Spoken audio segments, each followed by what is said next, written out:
Today, I'm going to try to fix an iPhone 12 for my neighbor. My neighbor was using her iPhone 12 when her little brother jumped on her back and caused her to drop it and crack the screen. What a tragedy. Luckily, there's no damage to the back of the phone, but the front definitely has some problems. She's a classy neighbor and I want to help her out, but there's a lot of damage to the phone, so let's see if we can fix it. First, I'm going to remove the 2 pentalobe screws on the bottom, then I'll take out the SIM card.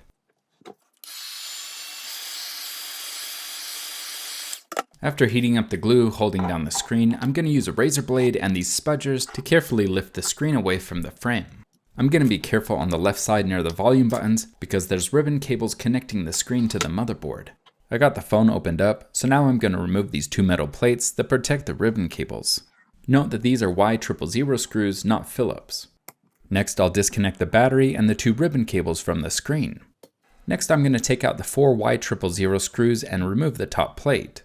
As I'm taking everything apart, I'm making sure to organize it so that nothing gets lost. And I like to use this rubber mat because it has magnets to hold everything down. I'm going to disconnect this last cable and the screen is completely free from the motherboard. Before I throw away the broken screen, I need to remove the speaker and front-facing cameras. This is held down by 4 screws, where 2 are Y000 and 2 are regular Phillips. The Y screws are different lengths with the top one shorter, so make sure you have them organized correctly. With the screws removed, I don't want to just pull up on the speaker piece, but instead I'm going to fold it forward, then I'll apply some heat to the adhesive holding down the camera. Now I'll carefully remove the speaker without damaging the Face ID camera because it's not replaceable. Now I need to transfer that speaker piece to this new screen. Make sure you take off any packaging or plastic on the new screen before you put on the speaker, otherwise you'll have to take it all apart and do it over again. And that's not very fun, especially if you're filming a YouTube video. The front piece is on, so I'm connecting all the cables, and then I'll put on the metal plates. Note that the top plate has a little hook that needs to be inserted before you screw it down. I've got the plate screwed down, so now I'm going to close up the screen and make sure that it's working correctly.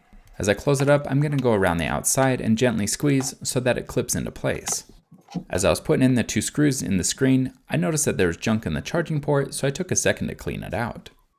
Alright, with that screwed down, I'm going to throw in the SIM card and test that the screen is working. And work it does. We're done fixing my neighbor's screen, so if this video helped you, please go out and help someone else. Thanks for watching.